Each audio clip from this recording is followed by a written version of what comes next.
This episode of the Troxel Podcast is made possible with support from ArchIT. Are you tired of standard IT services that miss the mark? Choose ArchIT for specialized, proactive IT management, BIM support, and robust data security tailored for architects. Whether you're a team of 10 or a growing firm of 50 plus, ArchIT understands the architecture industry and will empower your unique creative vision to enable you to do your best work. Embrace a technology team that enhances, not hinders, your design process. Visit getarchit.com for your free IT assessment and start transforming your firm and your tech experience today. That's getarchit.com. Welcome to the Troxel Podcast. I am Evan Troxel, and today I welcome back Geoff Manaugh to this special Campfire Series episode of the podcast. Geoff is a Los Angeles-based freelance writer covering topics related to cities, design, crime, infrastructure, technology, and more for the New York Times Magazine, The Atlantic, Wired, The New Yorker, The Guardian, The Financial Times Magazine, New Scientist, Cabinet Magazine, The Daily Beast, Wired UK, and many other publications. He is also the co-author with journalist Nicola Twilley of Until Proven Safe, The History and Future of Quarantine, which was published during the pandemic in 2021. And in 2016, he published A Burglar's Guide to the City on the relationship between crime and architecture. He also writes fictional stories that have been adapted into films, like his ghost story titled Ernest and We Have a Ghost, which can be found on Netflix. Now, if you heard that and are thinking, that doesn't sound like the normal type of guest for the show, you'd be wrong, because Geoff has already been on the podcast. In this episode, we go off the beaten path and reflect on 20 years of BLDGBLOG, which is Geoff's blog, and the evolution of online writing. Geoff launched his blog on July 7th, 2004, and I invited him back after last speaking with him 4 years ago in episode number 8 to talk about this rare internet milestone. He recently put up an Instagram post that prompted me to reach out to him and catch up, and in that post he snarkily said, "Wild to think it's been 20 years. I genuinely miss the camaraderie and friendship of the earlier phase of the internet, replaced today by an online culture so cynical and empty and sloganeering and pointlessly embittered on every level. Alas." And while that's true, Geoff and I continue to endeavor in creating valuable material for our audiences, and I've been a huge fan of his work for a very long time. I also thought it was appropriate as we find ourselves completely buried in AI-generated content found online today. And so as we delve into today's conversation, Geoff provides valuable insights into maintaining an online presence while playing, or perhaps more appropriately, abstaining from participating in the algorithm games of social media, the topic of content ownership, and the shift from traditional blogging to modern platforms like Substack. We get into the creative opportunities of blending architecture with other disciplines explored by Geoff, learn about his journey from blogger to author, his Hollywood experiences with his fictional writing, and upcoming projects, including a new book on archaeology. As always, my ask of you is to help the show by subscribing to Troxel on YouTube and in your favorite podcast app to let me know that you're a fan. And if you're watching this on YouTube, please click that like button that's right down below. And if you'd like to get an email when episodes are published with all the links and other information from the episode, sign up at trxl.co. You can also directly support the show by becoming a member at the site as well. Thank you so much for listening and watching. Okay, so now without further ado, grab a beverage, pull up a chair, and gather around the campfire as we celebrate 2 decades of BLDGBLOG in my wide-ranging conversation with Geoff Manaugh.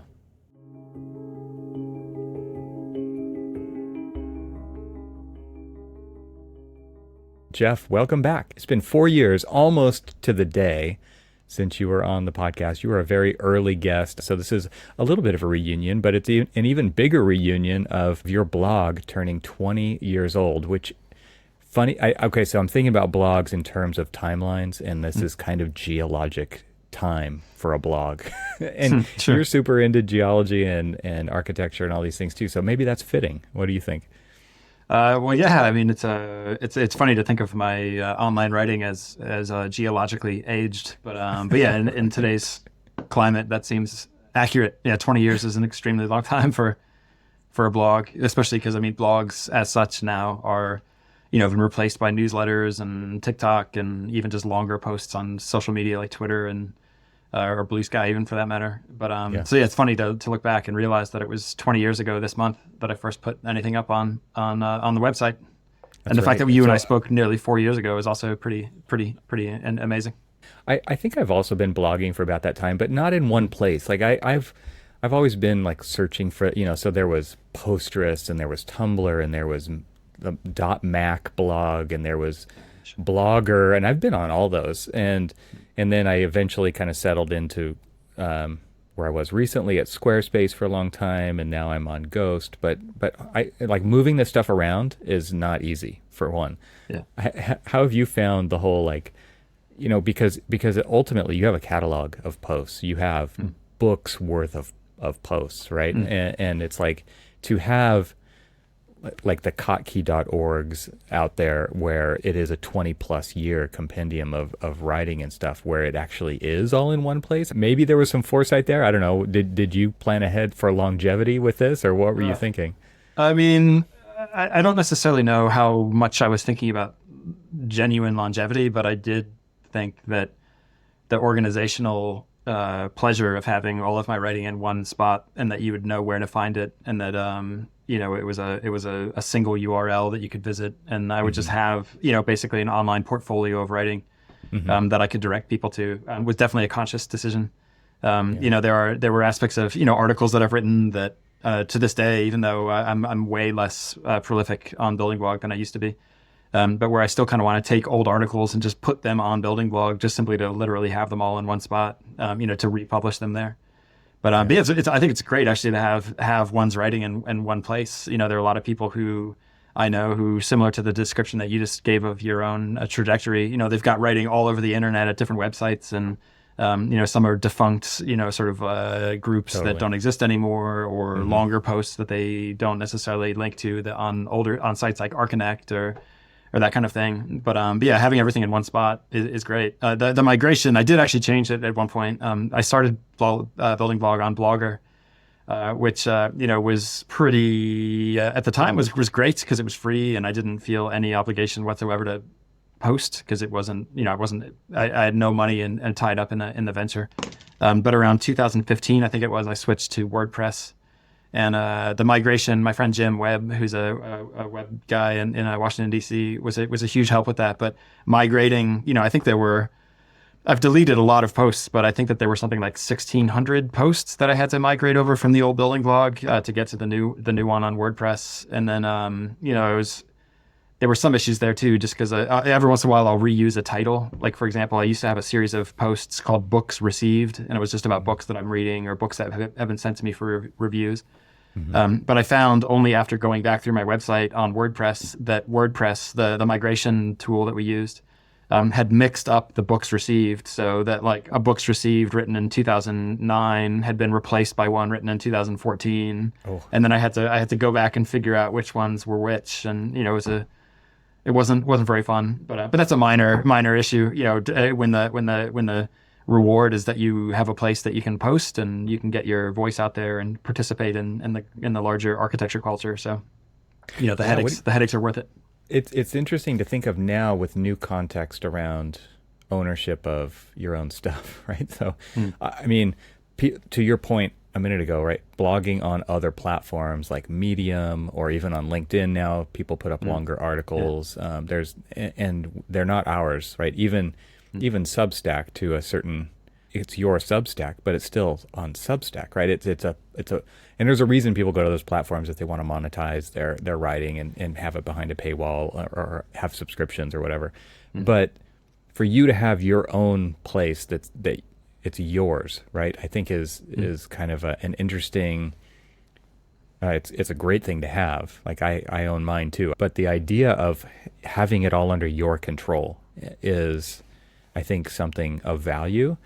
But it's also not where the eyeballs are anymore, right? Even RSS is basically dead, right? When it comes to to reading. We used to use Google Reader to subscribe to RSS blogs or some other app that was an RSS reader. So we would get notified at least when a new article was posted, and we didn't have to visit a site that, like to your point, you're not as prolific as you used to be on Building Blog, right? So Building Blog, you maybe post every 6 months or something now, but it could have been any different time frame. It could have been 3 days, it could have been every day, it could have been multiple things a day, right? Different bloggers have different frequencies that they publish stuff, and it was nice to just get notified and not have to go check. And that's not even, nobody goes to anybody's website anymore. Now you kind of have to have just a hookup to social media so that when you post, people get notified, and that's where they see it, and they might go back to your site to read it. Whereas LinkedIn or whatever, people are doom scrolling on LinkedIn, even on LinkedIn, right? And they might see your article there and catch wind that you've published something. But it's a completely different world now, and even with AI now, and just kind of the recent thing that I've seen people trying to do is opt out of getting crawled for AI training stuff, and I mean, this is something that architects are constantly worried about as well, with copyright and ownership of instruments of service and renderings and all this kind of stuff, and being used for training data potentially. And it's kind of a scary world out there right now. How do you feel about all that kind of stuff? Because Google used to crawl our stuff too, and it still does. Like, I don't have a robots.txt file that says don't crawl this. Because I do want to show up in search results, right? And I publish my transcripts for my podcasts on my website and all that kind of thing, because I want to show up and also, the exposure is nice, but also that it provides value when people do search for things. How do you feel about that whole side of things, and platforms and monetization and paywalls and subscriptions? I mean, it's open-ended, so you can take it wherever you want. Yeah. No, I mean, it's a huge question, but I mean, because I agree with you that the industry has changed, and I don't mean the architecture industry, but the field of online writing and of all kind of online content production has changed dramatically in the last 20 years. And I do think that I mean, if you look at, for example, what Elon Musk did with X, aka Twitter, the whole point for people who will pay for the premium subscription is that you'll just put, a 4,000 word post up on Twitter because you have enough space for it now. Right. And that's where the eyeballs are. That's where the retweets are. That's where people are who are actually going to read the content. And then also it algorithmically down ranks links out to things like Building Blog or even to LinkedIn or certainly to Substack. There was a famous they all want native posted content, right? Yeah, and then Google will do things like, list your website and allow you to show up in search results, but often at the penalty, in my opinion, of having your material stolen for AI to study and that kind of thing. So it really is a different world that is controlled more top down.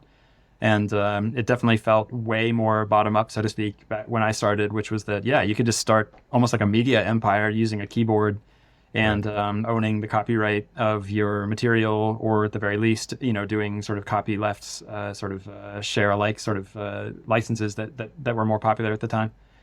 But yeah, I mean, there's not, and I think this is one of the things that has affected many things have affected my pace of posting on Building Blog, including other professional obligations now. But one of them certainly was that it's just harder. People are substantially less likely not just to go to Building Blog as a kind of that people have just lost interest, but people just don't go to blogs as much as they do anymore. So I mean, the temptation would be, well, I could join, I could start paying for an X account and start putting stuff there, or I could start putting things on other platforms so that more people see them. But it's tough. I mean, I feel like the payoff there is that certainly I don't want to, writing for Twitter or X means that I'm just enriching other people who are profiting off of my material in a way that my own website shouldn't necessarily be something that they make money off of. But at the same time, if it allows me to make money, like am I doing my own self a disservice by not taking money that's sitting there on the table waiting for me to grab it, by not being more flexible in the platforms that I use. But there are a lot of problems with WordPress and the individual hosted blog anyway. But I think a lot of those are more like technical and typographic and user based. There are aspects of WordPress in particular that I really don't like. There were aspects of Blogger that drove me insane, which is why I left it. There are aspects of Substack, having sort of experimented a little bit with Substack that I also don't like. I personally, the entire newsletter idea, I mean, I know it's where everybody is right now, but the one thing in the world I don't want more of is email. And the idea that, I subscribe to multiple Substacks, and some of them are daily, but it's just like, my God, I wake up in the morning and I've got, 12 emails and 9 of them are Substacks. And it's pretty overwhelming, actually. Like, I guess I'm old school enough, but I would rather actually just go to your website and just see what you have there. I haven't been there in 2 weeks, or I haven't been there in a couple days. Like, what's new? I know a lot of people find that too labor intensive, but I think it's worth it personally, and it's better than having my inbox explode with just what feel almost like those notes that used to exist in the 80s. What were they called? Like you'd get a chain letter, and then you were meant to forward it on to somebody else. But right. it just sort of feels a little overwhelming to constantly get everything as an email. Well, and those 9 Substack emails are book length. Right, like they're not totally book length, but they're Cliffs Notes. They're articles. They're long, they're long. And it's a lot of reading. And I mean, and this is coming from somebody who publishes really long podcast episodes, right? So it's just a different medium. It's kind of it's similar in total output. It's a lot to listen to, and it's interesting to me to think about podcasting as kind of actually being one of the only places where it was like the true intention of the web, which was like it was the Wild West, but it was open and it was yours, right? Yeah. To create that media empire that you mentioned, right? Yeah. And that's what podcasting still is. I don't think Spotify is doing anything to try to help that. I think they're trying to actually hurt that with, right, creating, again, this is they're creating a platform, and they're trying to get you to go to their platform and subscribe to their music, and then you get the podcasting and all those kinds of, and that is against kind of the original idea, just like so many businesses are against the original intention of what the web was about or what podcasting was about. So it's kind of interesting to me that Apple, being the largest podcast directory in the world, hasn't messed that up, right? They haven't intentionally screwed it up and tried to monetize it. They've just kind of been a benevolent overlord of it in some way. So it is interesting to me to kind of think about how this is also another long form way to deliver ideas, content, conversation to people, like writing is on the blogs and on internet. And at least there's a subscription model still with podcasting that works pretty well. And by subscription model, I don't mean pay for, I just mean like to subscribe to be notified when episodes come out. So it's a similar but different, and I hope it doesn't change, because companies are interested in changing it for sure. Yeah, it's interesting actually just listening to you describe that, because I do think that so many of these super platforms are going out of their way to make sure that you never leave. So if you go to x.com, you'll read this article and then this video, and then you'll watch an entire feature-length film that's been released on X, or documentary, that kind of thing, and so you just never leave. Or same with other social media platforms, or even things like Apple, et cetera, et cetera. But what's interesting is that I think that you could arguably sort of compare that to the growth of things like big box stores that took something like a very specialist butcher, put that out of business by absorbing butchery into the meat department of, say, a Walmart. And then there was, a local clothing store that, was selling quirky T-shirts, but now it's out of business because now Target is selling those quirky T-shirts. But this kind of thing where you get absorbed into a kind of retail empire, and even to the point now where there was a minor, I'm not going to say controversy, but a minor conversation online about a plan for Costco that was they were putting out a new building where, in order to go along with local regulations, had to add housing and residential space to the Costco.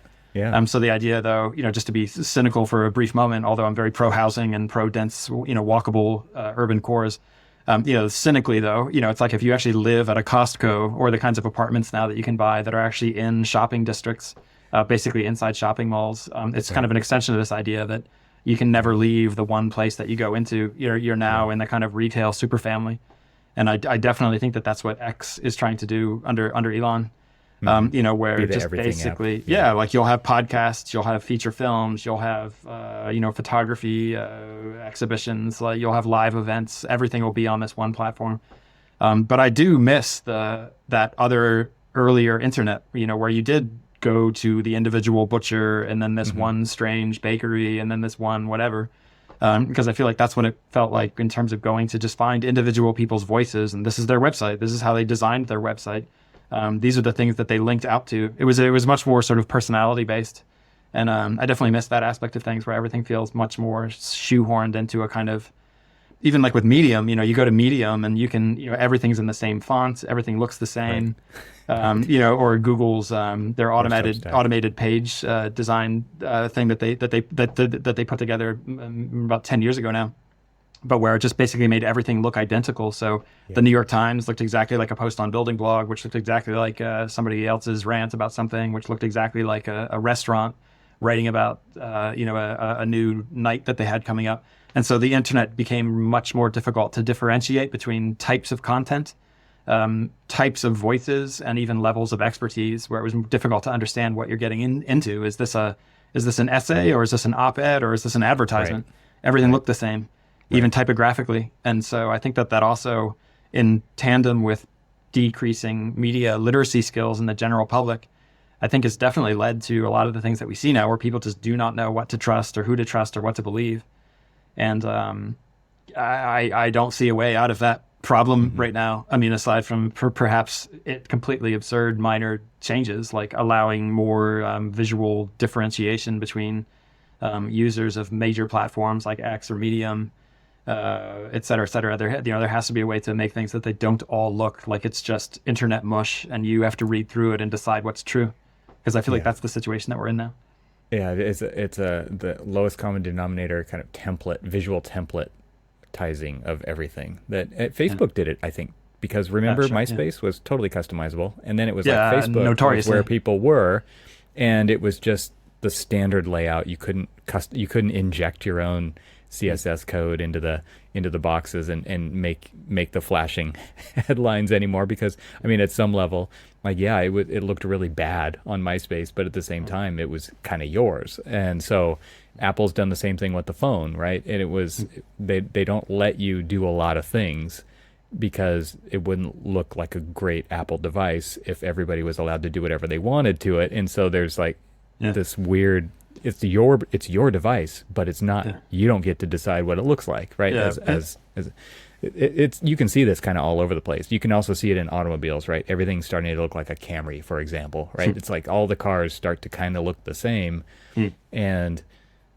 but there's always kind of that culture of outliers, but it's a very small percentage of people who actually do any of those things. So it could be car customizing, it could be, computers. It could, there are going to be people who still buy and build their own computers and run Linux, right? So sure, it's a very small minority of people, but it's a very small minority. But it's funny. It brings to mind, the famous example of the Gesamtkunstwerk in architecture. Where if Mies van der Rohe is not only designing the buildings, but then also insisting on the placement of window shades and the colors that those window shades can have, so as not to violate the artistic purity of the architectural space or the structure. I think arguably we're just kind of butting up against the kind of social media Gesamtkunstwerk, where everything is being controlled for us, and I don't like the results. So it's kind of funny. I wonder.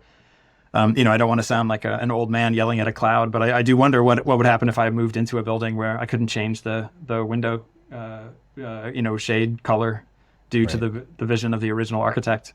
It's interesting, but I feel like we're in that phase right now of the internet, or a comparable phase, I should say. Right. But, right. But yeah. I mean, well, let's shift the conversation to what you do instead of writing on the internet, which is, well, you tell us. I mean, you're writing books, but you have other obligations as well. You're doing a lot of stuff. But there still is this option to write books, right? Physical books, right? And to design the cover of those books and the layout of those books and the typography and the hierarchy visually and obviously the structure of the chapters and all this stuff, so that it really is this standalone bespoke thing, right? I mean, they end up getting mass produced, but it is a design, right?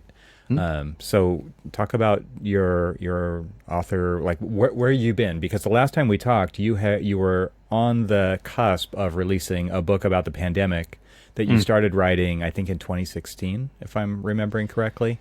Yeah, so it was pre-pandemic writing. You did and then the pandemic started, and then you were I think you said that it was at the publisher and it was like, okay, now we have to make some changes because a lot of this has happened now and we know more than we did before you started that publishing process. So take us kind of where we've been in the last 4 years since you were on the cusp of publishing your book on the pandemic. Sure. Or pandemics, not the pandemic. Yeah. Yeah, sure. I mean, specifically, the book is, it's about pandemics in the larger sense. It's specifically about quarantine as a spatial phenomenon and how architecture can be used to prevent the spreading of pathogens and diseases between people and animals and plants, which I think is I'm specifying there because I'm trying to show that, you can write about architecture in ways that aren't necessarily, stylistic criticism of existing buildings or historical monographs of architects who lived in the past. And I know there are a lot of other types of architecture writing. But you can also look at how architecture plays roles in other fields. And so, the book before that I wrote, A Burglar's Guide to the City, was about architecture in crime and crime prevention. And specifically in the field of burglary, which is a spatial crime because it involves illegally accessing interior space of architecture. And so with the quarantine book, it was looking at architecture as a kind of frontline medium through which we protect ourselves from the unknown. The book came out in 2021. Came out ironically, actually, about exactly a year after our last that conversation that we had, because it came out in July of 2021.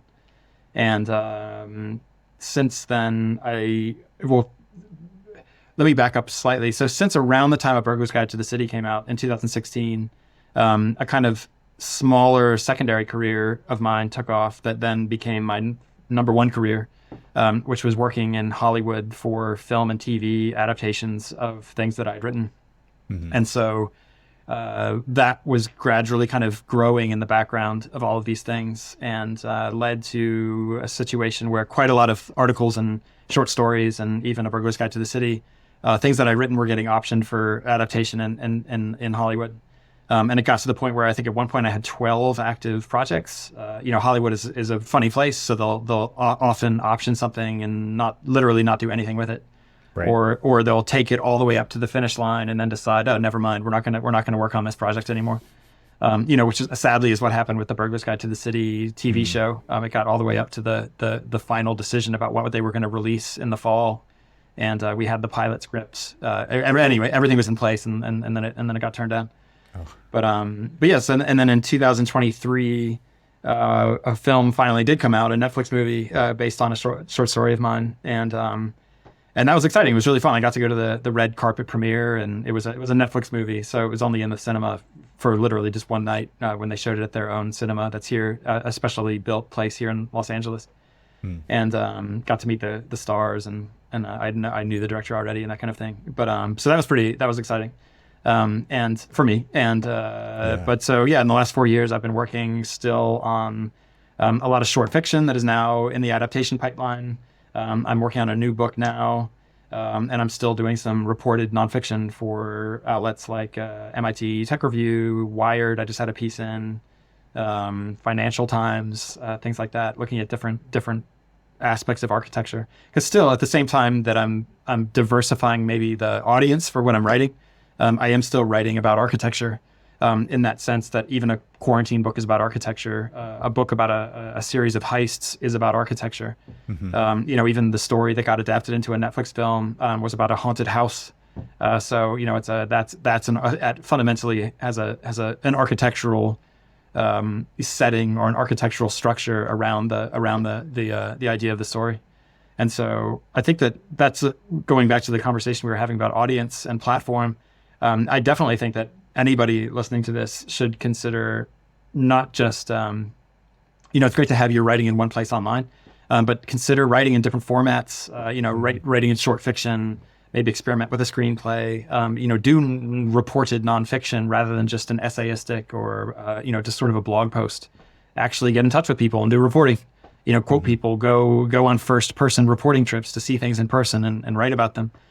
And those kinds of things, I think, really do open doors in other fields, whether it's documentary film or whether or not it's, feature films like the Netflix movie that I was a part of. But there's a huge audience for writing, and there's a huge audience for ideas, and there's a huge audience for cultural production. But I think it's easy to get frustrated when you put something up on a personal blog and it doesn't immediately catch fire. Well, some of that is because people haven't seen it. You know, it's the wrong audience. You might have an audience, but it's not the right people for getting it into the correct context to get picked up by Hollywood or that kind of thing. But I think that if you're willing to seek out those kinds of audiences and try to figure out ways to write for them or get in touch with people or put your work in front of different audiences, I think the results can be really, really rewarding and fun. And for me, certainly have broadened the horizon of things that I cover and where I cover them and that kind of thing, and for whom I do so. But it's kind of a long-winded answer to that question, but I feel like that's the kind of stuff that's been happening in the last 4 years. So yeah, a lot of a new book, some Hollywood stuff, and some nonfiction. This episode is made possible with support from AVAIL. AVAIL makes the best software to manage all of your AEC digital content. Dedicated to developing tools that save AEC teams time, AVAIL has now added Revit Application Version Management to its suite of content management capabilities. Once a painful manual process, Revit Application Versioning is now automatic for AVAIL customers. Publishers simply upload files to an AVAIL channel, and the files are automatically converted to newer versions from Revit 2021 through Revit 2025. For users, the experience is then seamless. They can search, select, and utilize the Revit content in AVAIL, regardless of what Revit version they are working in. Inquire about a demo of AVAIL and its new Revit Application Version Management features today at getavail.com/request-demo. My thanks to AVAIL for supporting this episode of the Troxel Podcast. And now, let's get back to the conversation. Interesting. And like, you didn't plan that out in advance, right? It's interesting that what you're saying is you chased some of these interesting ideas and they turned into something that opened a door for something else. And one of the things we talked about in our last episode was this idea of kind of connecting the dots. You see these interesting connections. I mean, the name of the episode was "This reminds me of that," right? Sure. And so you're just constantly observing and noticing, and you see something, and oh, that reminds me of this thing over here, and that reminds me of this. Like the tunnels remind me of the subways, and the inside of this, and the under that. And I think that's really interesting how you're willing to chase those, not knowing where they're going to lead, which I think is kind of like any design problem that's open-ended. It's like a wicked problem, right? You don't know where it's going, and you're figuring it out as you go down that path. Yeah. And to me, like that's kind of what architects are built for, right? Like that is, you're looking for interesting mashups, which I think every time I hear what you're working on, it's an interesting mashup. Like I didn't think of those two things together before, right? And I think it's interesting that the thread that runs through this is architecture. And so we probably talked about this on the last episode, but it's been 4 years. So let's refresh. Like, where does that come from for you? Like, why is that the thread for you? Yeah, that's a good question. I mean, I can answer in the specific, I guess, just, for me in particular. I guess I noticed that so much of what I'm interested in can be traced back to architectural or spatial questions. And so, as a child, I was super interested in things like lost cities and the jungle and ancient ruins. And I read a lot of like fantasy and played Dungeons and Dragons. And I was really interested in the lost kingdoms of the past or whatever. But that's fundamentally it's an architectural obsession with lost buildings or abandonment or dereliction. And then similarly, when I got really into science fiction more as a teenager, so much of science fiction is at the very least set in an interesting environment, whether that's an alien planet or a megastructure or some kind of city or a mining camp on an asteroid or that kind of thing. But there's a spatial aspect to science fiction. In fact, often in science fiction, the spatial setting is the thing that makes it clear that it's science fiction. It's set on an alien planet. It could be a novel about a father and a son, but it's set on Mars. It's science fiction. Or it's set on a city on the Atlantic seabed. Oh, it's science fiction. The setting is often it's not just the presence of technology or the fact that it's set in the future. It's also the setting that it takes place in. But so I also began to notice that with things like heist films when I got really into those and crime. Totally. that and those overlap quite quickly with things like action movies. But I began to notice that it's architectural. You have people in a heist movie are actually talking to one another explicitly and out loud about how you get from this room to that room. How do we get inside a building without no one knowing? Some wireframe 3D model that they totally can, exactly. Yeah, I mean it's one of the only genres that you can get away with people looking at blueprints, and it's not boring. It's actually like key to the plot. You want to see those blueprints. It's really difficult to get away with that sort of architectural obsession in a different genre. I mean, other than maybe like a murder mystery where you're trying to figure out how somebody got into that room. And then of course you throw in actual architecture, by which I just mean buildings and the built environment and cities and questions of transportation and, park design and streets and even now things like sea level rise. And then the aesthetic aspects of that as well. Buildings I like, quote unquote, just something as simple as that. The things that I like to see or the buildings that I like to be in spatially and atmospherically. Again, those are all spatial questions. And then things like, other aspects of things that I'm interested in, like warfare and the results of war, such as, refugees and the humanitarian aftermath of conflict. Those are also architectural questions. Where do people go? What was what aspect? How was the destruction wreaked by the people who did it? There are a lot of aspects of those kinds of questions that are spatial and architectural. But so I say all that that I then realized that I could write a site like BLDGBLOG, and it was kind of a magic moment where it switched on over about maybe the first year of writing the blog, first 6 months even, where it just became clear exactly how much someone can cover if they're still focused on architecture. And so I think that the last 20 years really were just exploring that. And so everything from astrophysics to, again, like geology and mining, to, of course, the issues that we were just talking about, social issues of transportation, aspects of historical preservation and archaeology. All of these things can be written about through an architectural lens. It's just right there in the middle of, at least for me, of so many different interests. And for me, that was a great realization that I can actually cover thousands of topics, and it's still on the same website because it's all relevant to the same underlying topic. And so that for me was pretty magical. I mean, I could imagine someone doing that and people have done this, but for music, you could just look at acoustics and sound, and not just music, but just all kinds of different aspects of vibratory energy that results in sonic material.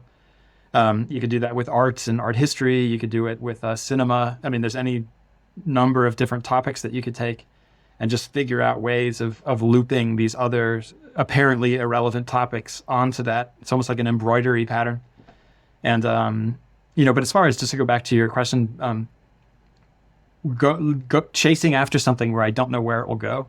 I do agree that that's something that a lot of architects do as well, because I mean, when you sit down to design a building or think about a house or think about whatever it is that you're working on spatially, you clearly don't know exactly where things are, or how you're going to get from, terminal 1 to terminal 2, or from the first floor to the second floor.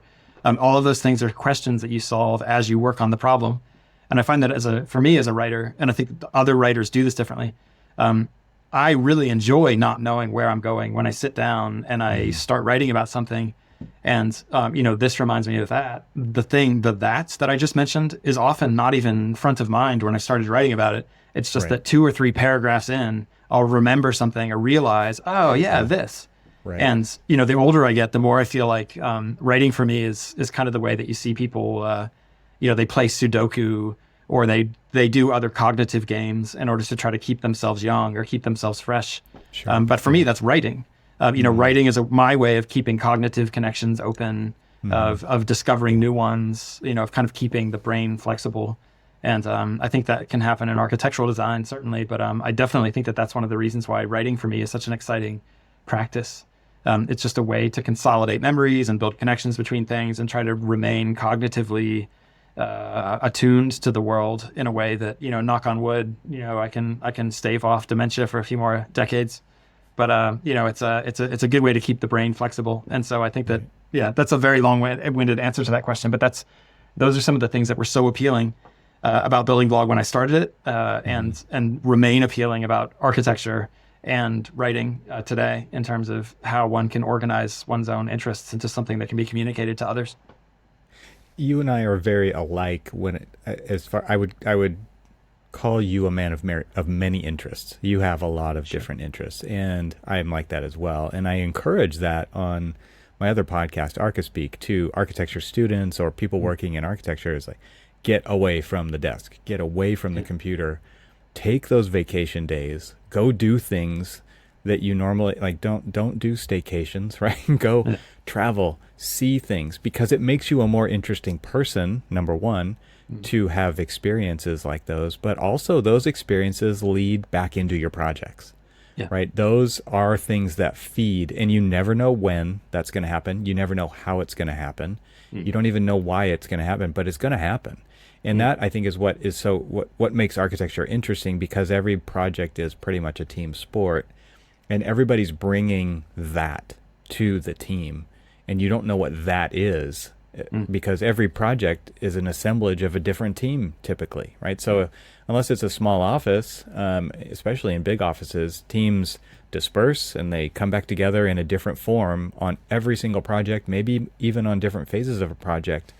And it's really interesting to me to see, I mean, it happened in school. It doesn't really happen in the real world, where, there's one brief in the design studio and you get 16 different versions of that one brief, right? Because everybody's bringing something different to the table. And I think that's what makes architecture really interesting, when you're solving it's a particular problem that can be solved a million different ways, right? And we're going to solve it the way that we solve it because it is an organic thing. But I think that's what's so interesting, is what people are bringing to it. And so you have a list of interests, right? And you've talked about a few of them, like geology, archaeology, burglary, crime, architecture. You're a photographic enthusiast, right? You do a bunch of different things. You travel, you hike, you get outside. Can you just talk about kind of what are those various things in a better explanation than what I just gave of like the bullet list? But because the things that the main place I follow you now is on Instagram, and this is where I see kind of where you're getting out and you are experiencing things. And I can only assume that, I mean, obviously you love to do that, but it is also informing what you do as a professional. Yeah. I mean, it's a big question, but I do think that travel is certainly a huge part of the way I sort of keep my batteries charged. It's a big aspect of my life. I don't know some of it is maybe that, I moved around a lot as a kid, so I got very used to showing up in new places. I was going to new schools every four years or so. And I know that other people have moved much more than that. But nevertheless, every 4 years since I was born, I had to show up in a totally different state, go to a totally different school and meet totally different people and figure out a totally different lifestyle. Different regions of the country, different sizes of metropolises, from a tiny rural town to cities.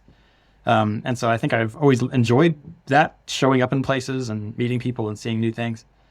I was a very enthusiastic budget traveler when I first graduated from college, almost immediately. I'd say about 2 weeks after graduating. I was off to go backpacking. I was in China. I was in all over Europe, and that set a pace that hasn't necessarily flagged. It's easy because my wife and I don't have children or pets, so it's quite easy for us to leave the house and go do things together, and not worry about things like where the kids are going to be or what's going to happen to the dog or the cat or that kind of thing. But I do think that taking the time to see places is super important, especially if one is interested in architecture. Being able to see going into structures and experiencing them. It's really not even a seeing at that point. You're experiencing, you're hearing, you're literally feeling a space, whether or not it's a draft or the temperature inside, or if it's just the fact that the ceiling is 100 feet above you and the acoustics have changed. Just recently I was in Norway for part of reporting for the book that I'm currently working on, which is about archaeology. And somebody gave me a tip to go see this really fascinating museum. It's two brothers, the Vigeland brothers. I think it was the Emanuel Vigeland's museum.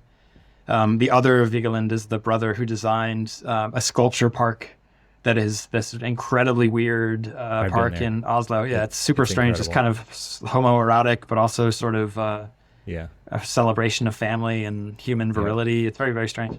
But in any case, the chapel that I went to, and maybe you've been there actually, was his brother's work, where it's very weird. It's a church cathedral, or sorry, it's a chapel, or chapel-like space. It's quite a long walk. I walked there. It was a nice day, so it was about an hour walk from my hotel. But it's in the outskirts of Oslo, and it's when I went inside. What was interesting is that it was so crowded, I had to wait in the lobby before they would let me in. But then eventually, when I went inside, everyone else had left by the time I was standing in there, so I was actually alone inside this place. But so there's very little light. So when you first walk in, you cannot see if there are other people in the room. You can barely even understand what's happening. But the human eye gradually gets used to the darkness quite easily. In fact, amongst creatures, we have extremely good night vision. And then gradually you realize that you're in this huge room that has maybe 40, 45 foot tall ceilings. All of the walls are painted with these weird, almost paganistic sort of writhing bodies. It's all very fertile and very kind of Scandinavian folk horror. It's very, very, very weird. It's almost a Dantean. And as that comes out of the darkness, also, and when I accepted the fact that I was alone, I realized that I could start making strange sounds. And so I got to experience the space acoustically, through little claps or clicking my tongue. In fact, I made a recording just to hear it, because the decay on the sounds was like 7 to 9 seconds long. It was very, very long.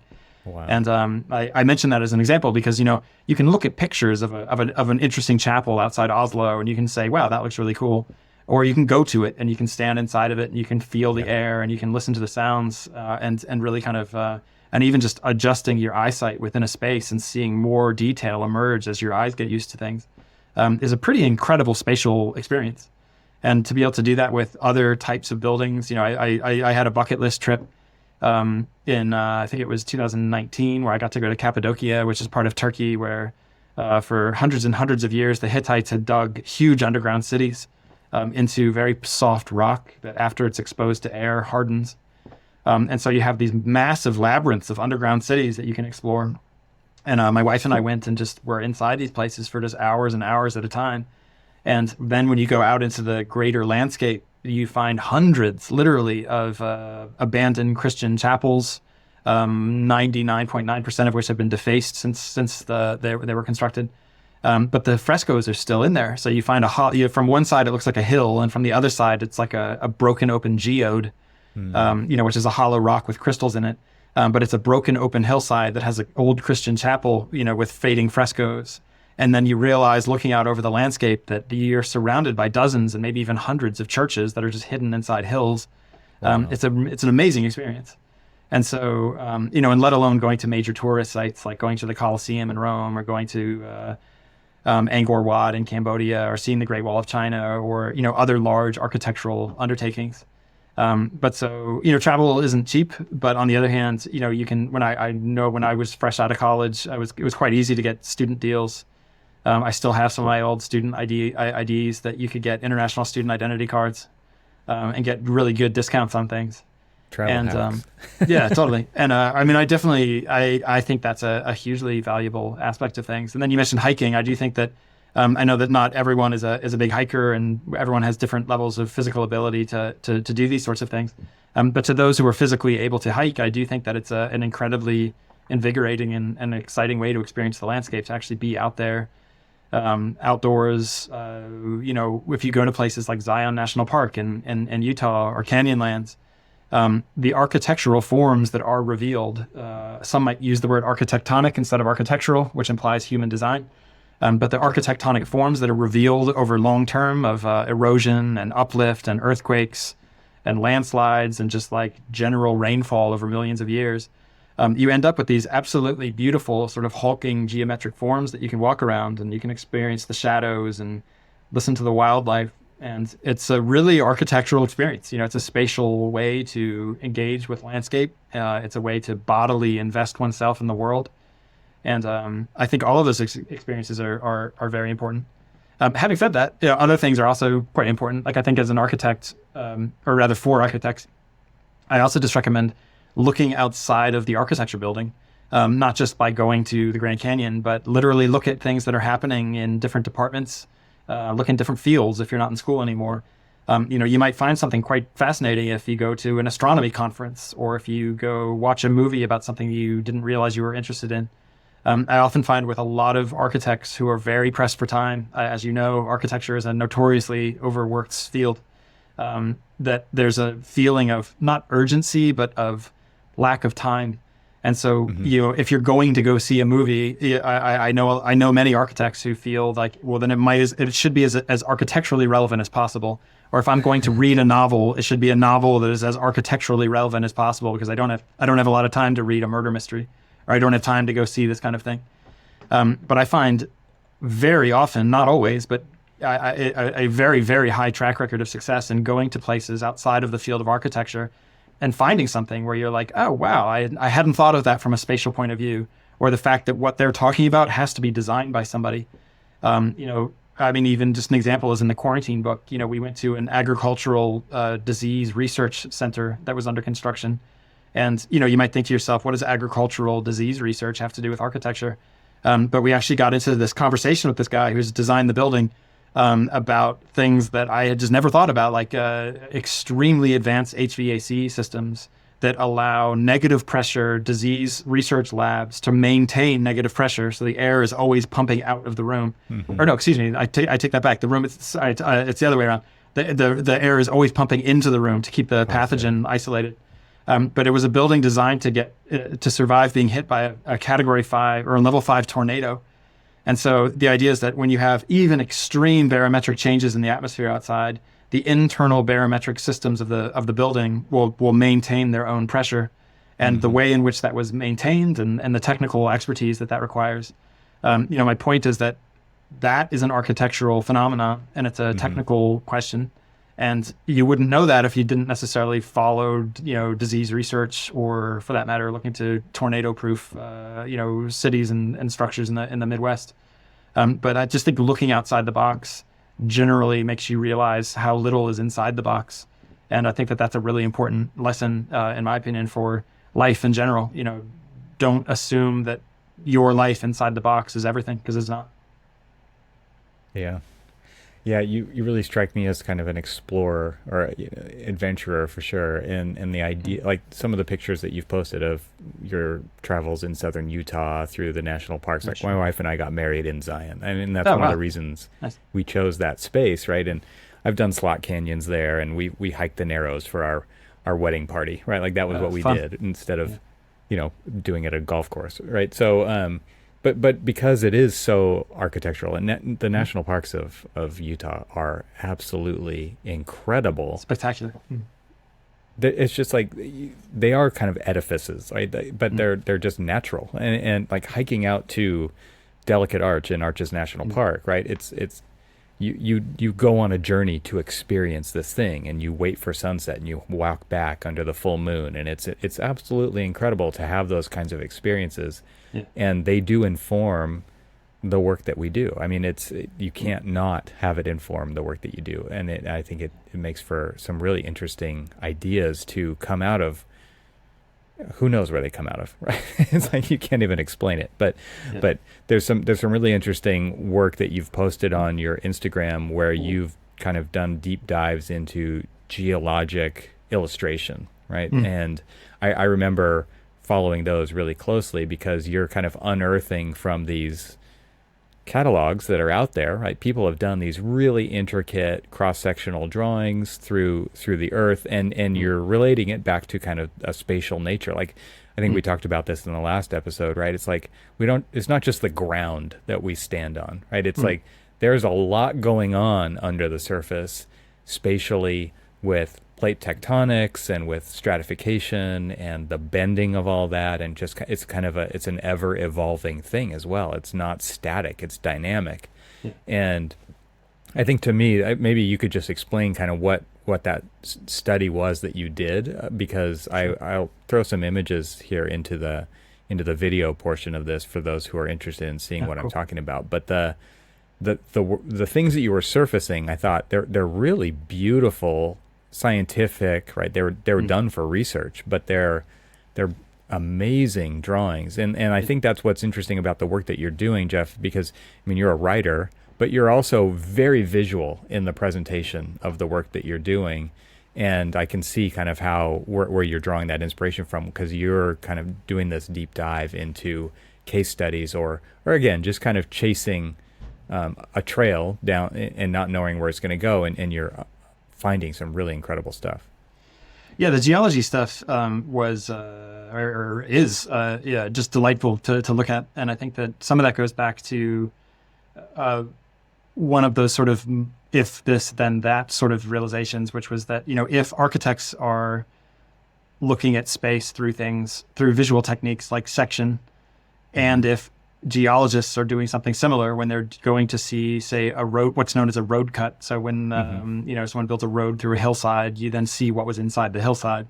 So you can see levels of rock, et cetera, the stratification of the rock. You know, Can I just pause you for 1 second? Because we've talked about this, I think, offline, but like my grandfather was a geologist. We mentioned it in the last podcast, but he did a study in Death Valley of a road cut, and it's a very famous road cut. It's actually published in like one of the top 10 road cuts, like the total geology nerd stuff, right? But it's like number 2 in the top 10 road cuts kind of compendium out there. So it's just funny, like when you bring that up, these are the kind of thoughts that are flooding my mind. Yeah. That's funny.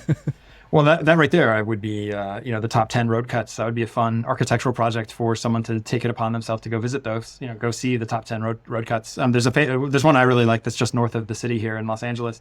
It's right when you're driving into a city over the mountains called Palmdale. But as you drive through, it actually, the cut goes more or less through the San Andreas Fault.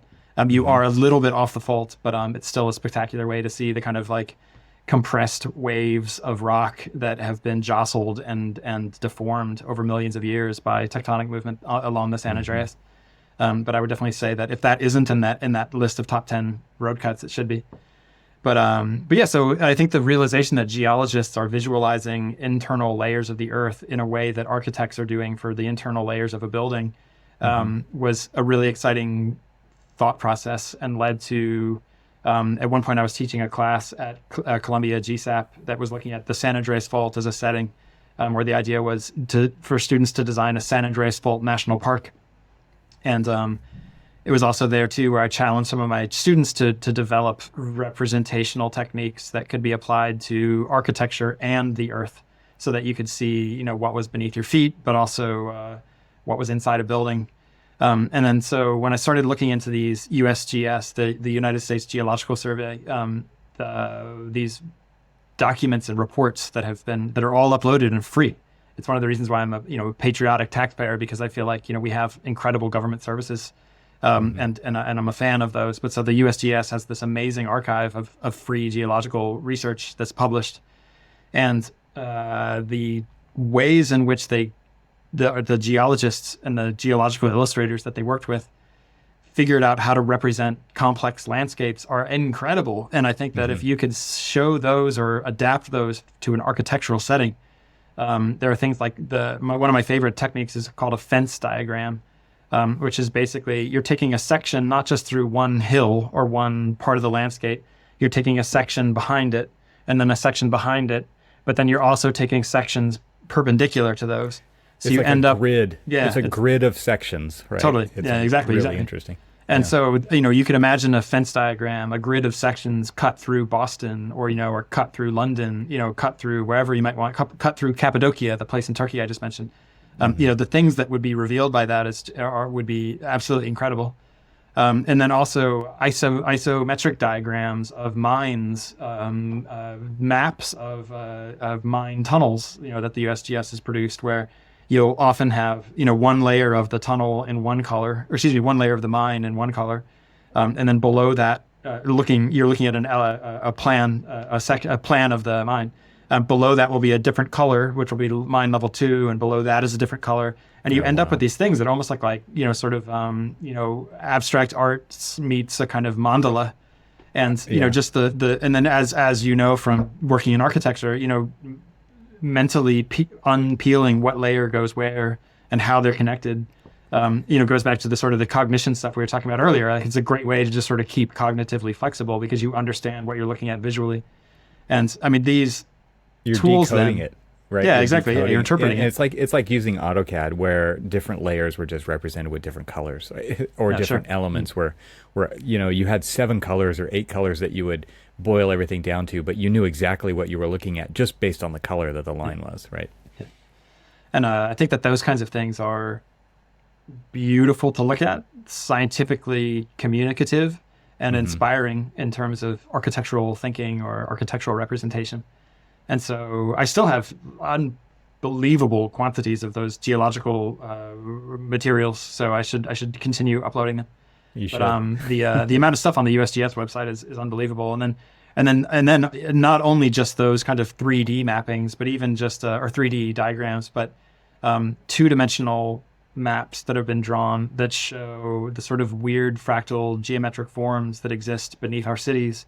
If you follow where the bedrock goes, or where the bedrock changes from one type of rock to another, or where it becomes topsoil, you get these shapes and lobes and outgrowths that look a lot like fractal geometry, but are actually just what's beneath us all the time. And we just don't see it like that because we can't peel away the soil, or for that matter, lift St. Louis up in the air to look into the ground. But that's what's underneath St. Louis, or that's what's underneath Oklahoma. And also I found that many places that are allegedly quite uninteresting, the famous boredom of the American Great Plains, when you look at it in a geologic map, it's actually spectacular. It's an unbelievably interesting place. And it goes to show that if you change how you represent something, you can often change your own level of interest in that thing. So to say that something is boring just means that it's been represented in a boring manner to you so far. And there's a new way of looking at it, and that those ways exist. And so it's also exciting to see the USGS as a kind of a way of changing how we think about representation and how we think about what we're capable of producing in terms of depicting the Earth. But yeah, I mean, I think also then getting in touch with geologists has been pretty exciting. I've spoken with many geologists and plate tectonics researchers, and all of this stuff informs my writing, my thinking, and I certainly think it would be true for others as well. To speak with people outside of your chosen field and get to know even just the vocabulary that those people use. Like a fence diagram. It's an interesting phrase to have in my pocket. I had not heard of that before. I saw that post that you had done. Yeah, and I was like, oh, that I didn't know what that was called. Yeah, so challenging your students to design fence diagrams of buildings would be quite exciting. Right. This episode is made possible with support from AVAIL. Along with their newly released Revit Application Version Management, AEC software company AVAIL has added another powerful new workflow feature called Palettes to its suite of content management capabilities. Palettes are user-customized lists of content in AVAIL and can function as a favorites list, as starter content for a specific project, or to drive workflows such as redlining construction details. Customers administrators can add palettes to their accounts through the AVAIL Manage portal page today. Interested in seeing palettes in action first? Request a demo at getavail.com/request-demo. AVAIL helps AECO firms better manage, organize, and navigate information faster. My thanks to AVAIL for supporting this episode of the Troxel Podcast. And now let's return to the conversation. Yeah, you strike me as a very much of an inside out, like the way that you experience things. You like it like you said earlier, it's spatial. I think a lot of architects are kind of outside in. We start at a very high level, we zoom in, then we zoom back out, and then we zoom in, and then it's kind of this constant modulation between zooming out and zooming into the big picture and the tiniest details. And obviously there's a spatial component to that, and how all these things come together, and spaces that people inhabit that are the things we actually create. But there's still kind of this aesthetic tendency that we, but you're talking about an experiential, spatial, acoustical, right? Light, like these are very architectural at the very foundations of architecture. And I think it's so interesting to think about the spatial. They're not buildings, but they're still, a lot of times they're man-made things like mines, like you were talking about, like subways and different ways to convey people and objects through space, and mine shafts with carts, and obviously the shafts part. And it just seems to me like they're so experiential in nature. I think that's really interesting in the way that you even communicated experiencing that chapel in Norway, right? It's very inside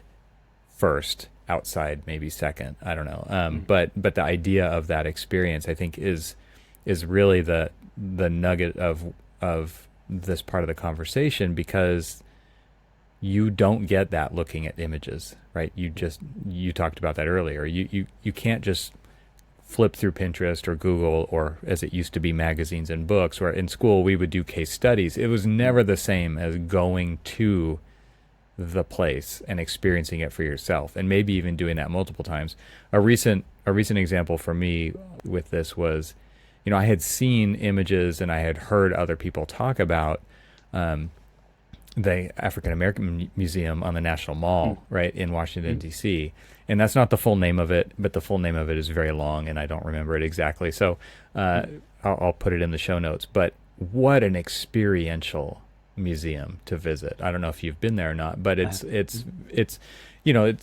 I've been to the Guggenheim in New York as well, and that is experiential, right? Like, it's like go to the elevator, go to the top, and then work your way back down. And this one, it was the opposite. It's like go to the bottom and experience the timeline from beneath the ground, dark, and it still gets lighter and lighter, and it's this progression through spaces on the inside is absolutely phenomenal. Like, it blew me away. And it's not something you can take in one visit either, right? You need to go multiple times. There's so much content, there's so much to read, there's so much to think about. I think that it is unfortunate that we are always so pressed for time working on projects, and you don't get to take the time to really build your rapport with space, as it were, right? Doing these things to be able to then take that experience and apply it to your work that you do. I mean, obviously people can choose to do that, but oftentimes it's like that. These are the things that end up on the back burner. But the work that you're doing, it seems like you're very intentional about doing these travels, having these experiences. If you were to kind of lay that out for people, like, how much time are you spending? I'm sure there's a blend, like you're probably working while you're doing this stuff too, but if you were the experience side versus the doing side, like what do you feel like your breakup is there, or the percentages of those? I mean, in terms of travel specifically, or just like the experiencing of all of the different things that I see you posting about versus like the actual, like, you're sitting down to write. And if you were to give some numbers to that. I think that number definitely changes over time. I think that not in one direction, but there are phases of my life where quite a lot of time is spent more reflecting on things and writing about them, whereas there are other times where it's very much more sort of doing centric, so to speak. Where it's about the experience, it's about taking things in. I find that when I'm traveling, one of the things that's so good about, and I like so much about being a writer, is that it's quite difficult to not find something to write about, especially if you're traveling to a location where you're already kind of keyed up to see things, because you're in a different location. You don't know what's going on, so you're noticing more very basic things that people take for granted as part of everyday life seem really exotic and strange. Travel has that effect of heightening your sensitivity to detail. And so if you also go, and that's even for people who aren't writers. So if you are a writer or a photographer or doing anything involving documentation, you'll begin to notice that, wow, I could actually write a piece about this building or about this person or about this place that I visited or this landscape or this historic site. And so it often means that when I'm traveling, I get to see things that I might not otherwise have expected to see, or that I might not otherwise have gotten access to. Because if you get in touch as a journalist in town, often it's much easier for doors to be open to you.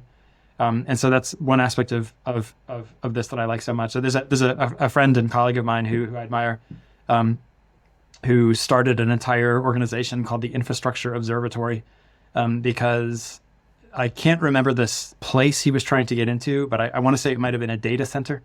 But the origin story was that he was trying to get a tour of a data center, and they were like, "Why would we give you a tour of our data center? Who are you? Are you with an organization?" And so he came away from that with the realization that all he had to do. Yeah, so he started this thing called the Infrastructure Observatory, and then got back in touch with some of these people and got a group of 4 or 5 other infrastructure nerds together. And all of a sudden he was getting permission to go inside places and see them because they were the infrastructure observatory.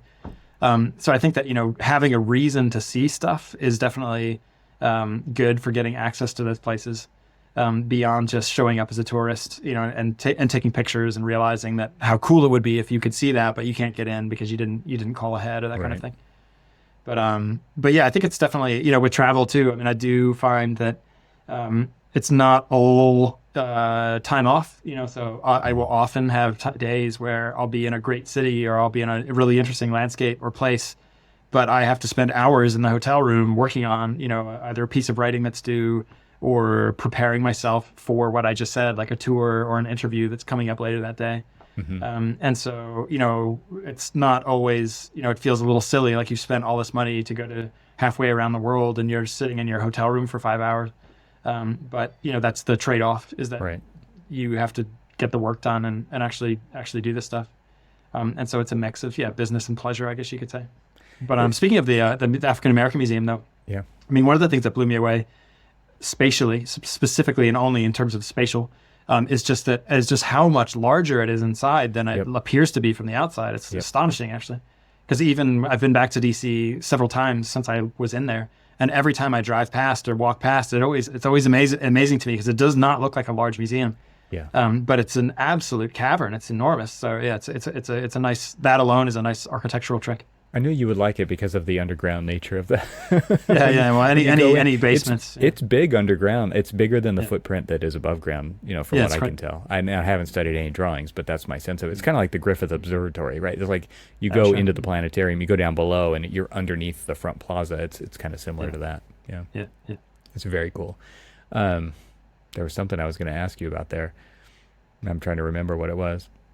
We were talking about travel and workload and doing versus experiencing. Oh yeah, I will echo what you're saying about starting the infrastructure observatory. That's what a podcast will get an architect as well. I mean, basically, I am a member of the press by having So I don't even know what the time frame would be, but I obviously been doing this for a while, so I don't necessarily want to hinge it on a long-standing podcast, but I would assume also with Building Blog and things like that, like all of that helps, right, to be able to then apply for press credentials, because I mean, whether you talk about it or not, like you're still a member of the press, right? And you then have opportunities to do things that the general public doesn't necessarily have access to. And so I would encourage people again to, like, if you come up with reasons to talk about this stuff, come up with reasons to write about this stuff, come up with reasons to draw these things, and just put a name behind it, and you can also do the things that Geoff is talking about. It's firsthand experience. It's great. I think it's absolutely fantastic. And those opportunities would not be available, and nor would I have foreseen them in any, and I still don't, right? But they do show up, and I think it's absolutely fantastic to have that ability to access those things that other people can't. Yeah, I totally agree.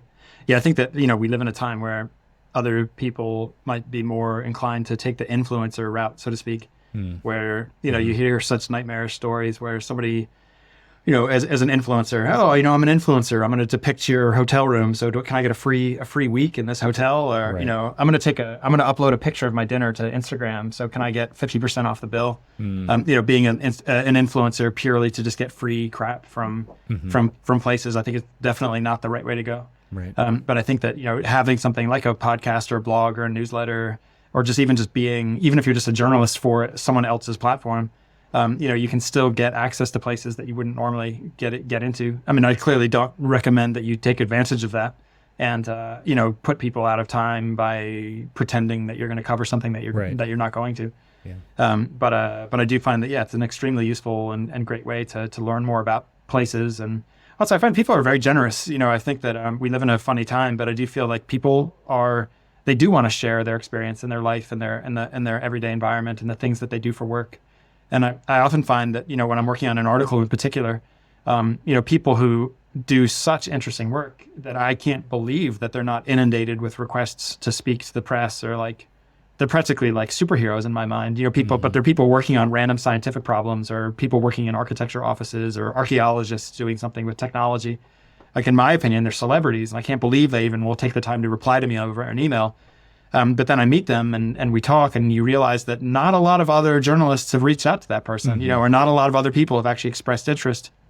And I think as you'll find, I'm sure anyone listening to this podcast will have found, often your own family and friends are a little tired of hearing your shtick. And so, you know, they don't want to hear it either. And so, you know, you might be the most interesting archaeologist in the world, but maybe your spouse is just tired of hearing about it, and doesn't want to talk about that anymore. That's just work stuff.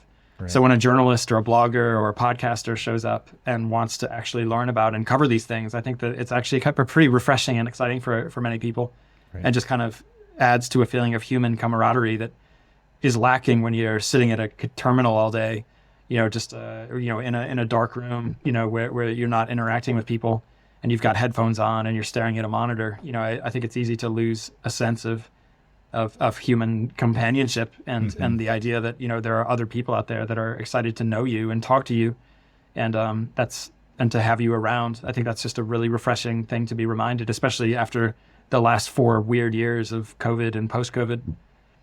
But my 18-year-old son, you know, has a hard time striking up conversations with people.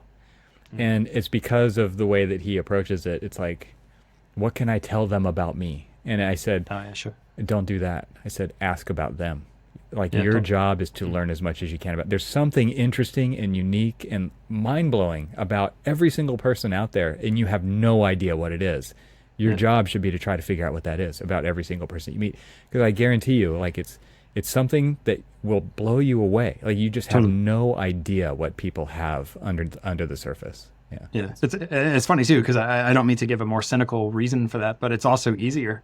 Yeah. You know, I find that if that's why I told him. Absolutely agree with what you just said. But in addition to that, if you can't convince your 18-year-old son, I would just say it's a lot easier, man. Like, if you go to a cocktail party and you don't know what to say, like, just ask questions. You could be there for 3 hours, and also people will then remember you as a really fun person because you asked them questions. Yep. And like, oh, that person was really interested in me, and they'll, you know, it's a. But yeah, if you aren't feeling social, I feel like that's the other thing to do, is just start asking people what they do. Oh, did you grow up here? You know, what are you working on now? You know, have you, you know, like, they're just stupid little small talk questions. Yeah. That allow you to actually just sort of not have to come up with something interesting to say. And I find that 80% of cocktail party banter for me is that, you know, it's just asking people things about what they do. But I agree that then you get to the less cynical stuff, which is like, yeah, you actually learn genuinely interesting things. I mean, there's so many things that I've written about or think about or have popped up again in my work or in my life are just random throwaway comments from someone who had a bizarre line of work or had a strange experience, or was going through something with their family that it just was so dramatic and bizarre that I still think about it.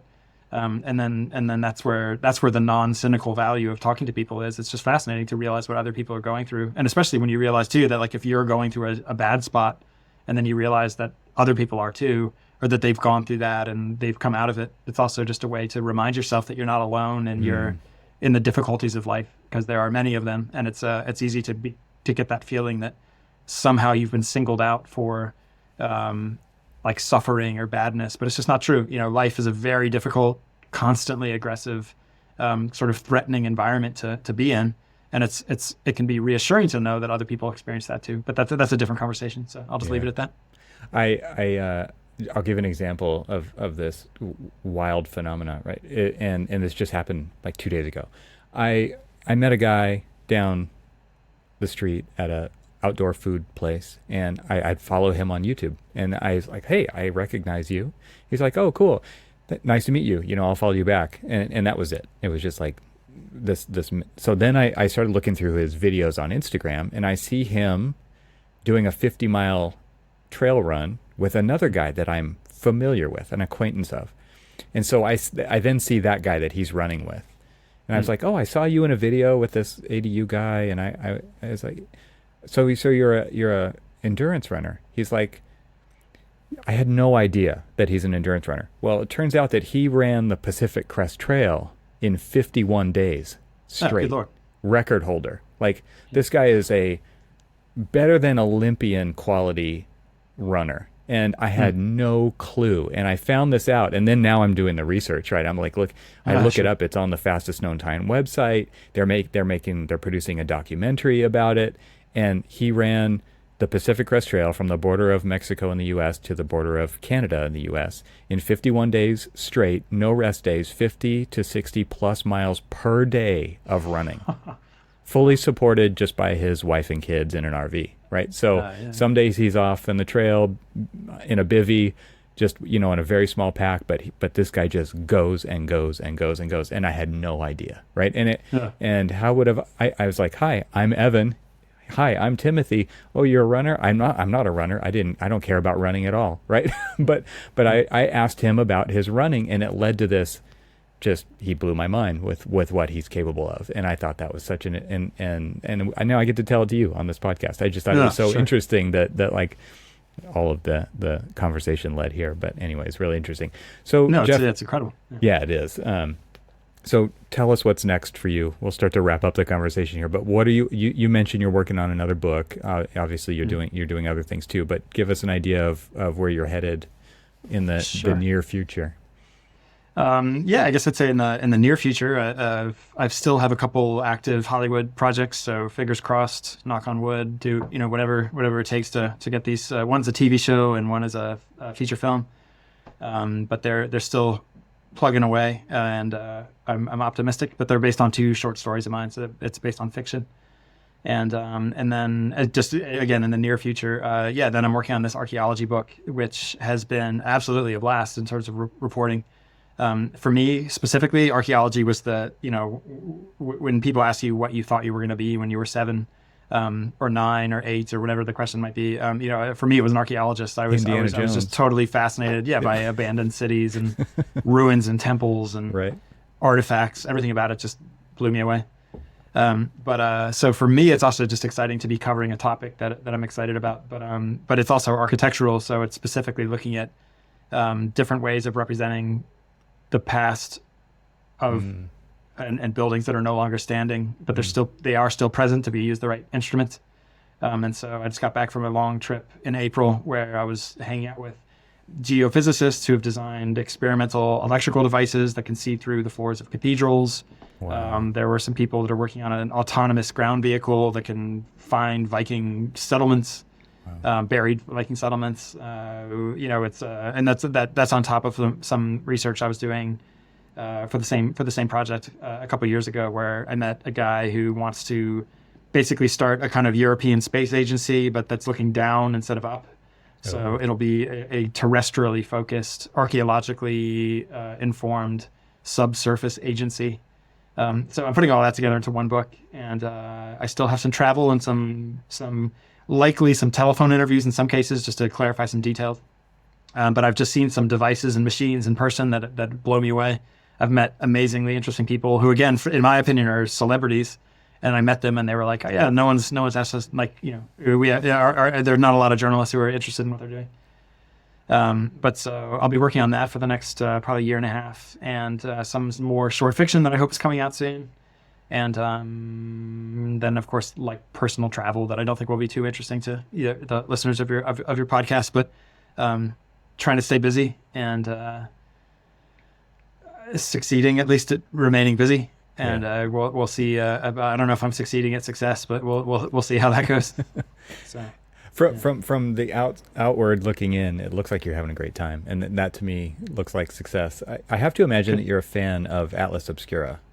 Oh, yeah, sure, of course. Yeah. That just seems like that's a great. Just for anybody who doesn't know what that is, it's a fantastic website, and there's book version as well. But if you are ever traveling and you want to take the road less traveled and find the ruins that exist that have just been kind of forgotten about or neglected, it is an amazing resource to find cool stuff that is kind of in the realm of what we've been talking about in this episode.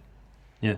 Briefly, I don't know if there'll be time, but I also just want to say, just plug very briefly, my wife is also a writer and just put out a new book. It came out about 4 weeks ago. But it's called Frostbite, and it's about how refrigeration has changed food in cities and that kind of thing. Oh, nice. But I mention it because even though it's about basically the science of food preservation, and there are so many urban and architectural takeaways and sites of interest in the book. Everything from ice caves that used to be used and pits where snow and ice would be stored, natural snow and ice would be stored with food to keep them fresh over long periods of time.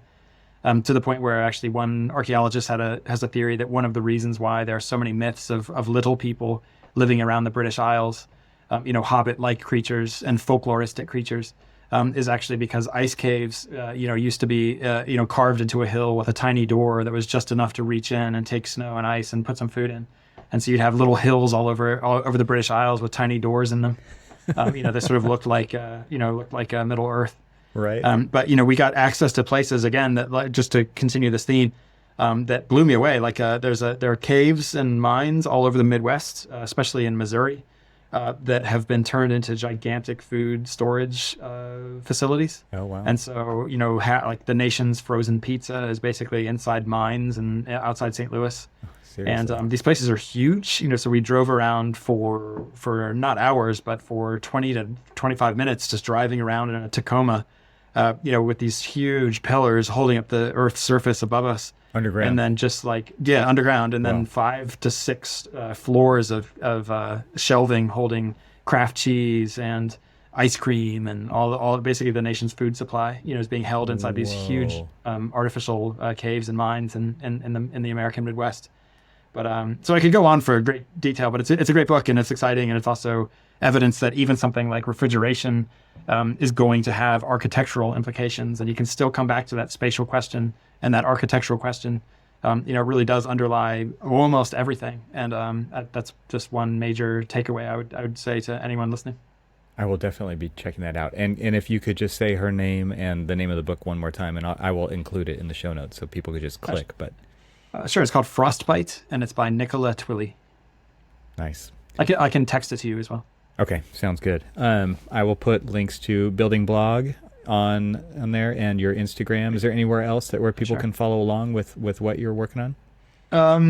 For now, I'd say that's probably good. I do have an X/Twitter account, but I don't really use it. And I've been playing around with Substack, but it's not really architecturally relevant, ironically. It's just like me randomly writing crap. So, I'm not sure I want to institutionalize that yet.